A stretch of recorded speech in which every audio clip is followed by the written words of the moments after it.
I've been in this business way too long, and I've built loyalty platforms, and I can see the advantage that this AI is bringing to the overall process. The ability to be able to just set up a promotion by just typing what you want, being able to analyze the data by just asking in kind of English language queries or whatever.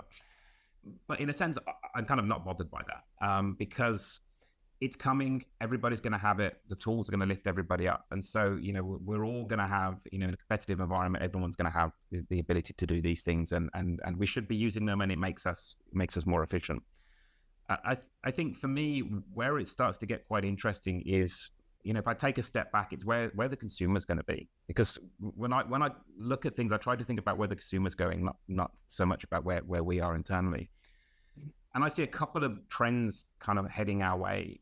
One is, where is the consumer spending time? They're spending time in video apps like TikTok and things of that nature. And so, we're still sitting there as an industry sending out emails, and we might send a push out or whatever. But in essence, our content is quite static. Our content probably hasn't changed much in the last 20 years. We moved from paper statement to email, and that was pretty much it about 20 years ago. So what does AI allow us to do to talk to our consumers in a relevant way about relevant products through things like, video and things of that nature? I think that's where our AI comms is going to be going. How do you get relevance by being in that feed, and being able to create things at scale in a cost-effective way? So that's one interesting area for me is, thinking ahead about how do we bring that in? How do we bring video into our world as a communication mechanism, into our app, into our comms, into our social media channels, so that we are just more relevant in the way that consumers now consume?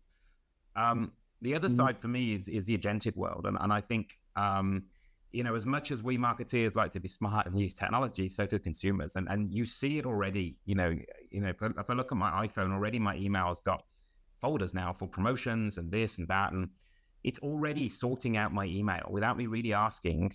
My iPhone is now sitting there sorting out my email. And so how often do I go into that promotions folder? Not as often as I go into my inbox, and probably even less so sometimes. Unless I'm looking for something, I generally don't look in those other folders. And for me, that's only a step away from basically your whole email being filtered.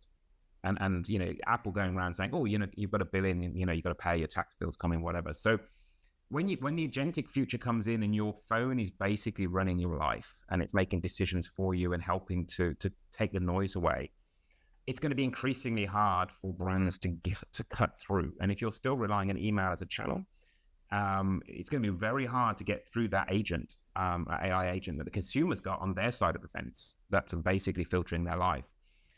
For me, what that means is you want to be on their phone. And so ecosystems for me are where it's at.